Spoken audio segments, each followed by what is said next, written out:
Timor-Leste since I helped start the Timor Post in February 29, 2000.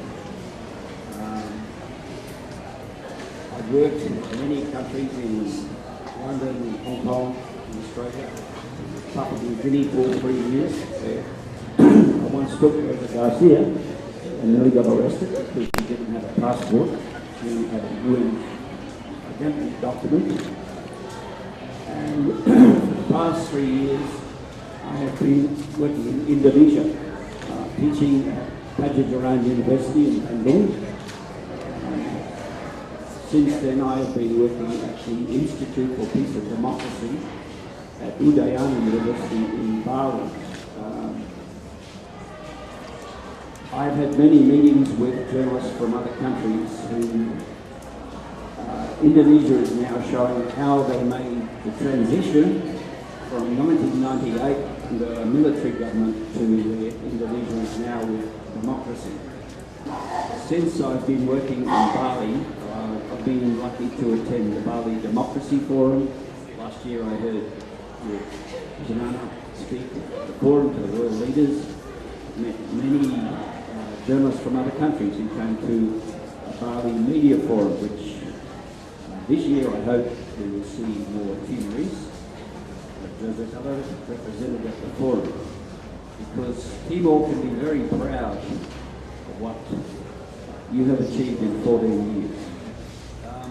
For the past 3 years I have been studying other countries, especially Myanmar, which the institute I work at is engaged with Myanmar, with Egypt. I met many journalists from Egypt who I still keep in touch with.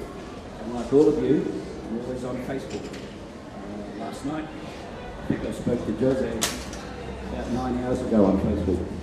And my favourite topic is social media, which I teach in Australia and in Indonesia now. The use of social media as a news source and how to sort the good information from the rubbish that is on the internet. The good news is that language is not a problem. In Indonesia, I would say, sorry, my Bahasa is so bad. And everyone would say, sorry, my English is so bad. But with Google Translate, I can now talk to many of my former students in Bahasa Translate. I can translate to Egypt. I can translate to Myanmar.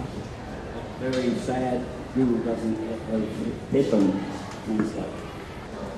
So the good news is that language is not a problem once we go online. And when people ask me about the future of printed newspapers, printed media, Timor-Leste has a long future before online becomes a threat, as it happened in America and in Australia now, where they predict in maybe 10 years there will be no printed newspapers in those countries. And online has become a nightmare for many governments because it can't be regulated. In Papua New Guinea, they're talking about every SIM card has to be registered with the person's fingerprint, so they can track down someone who speaks against the government. In many other countries, we've seen where the internet is shut down because it is the source of information in a crisis. And Egypt is a classic example where social media started the Arab Spring, the revolution in Egypt and Tunisia. So my message to many governments who look at trying to control is you must be part of it and not ban it, so that the government can get its own message out with its own Facebook page and keep public information through online media as well as the normal media, print media. If people ask me, why did I become a journalist?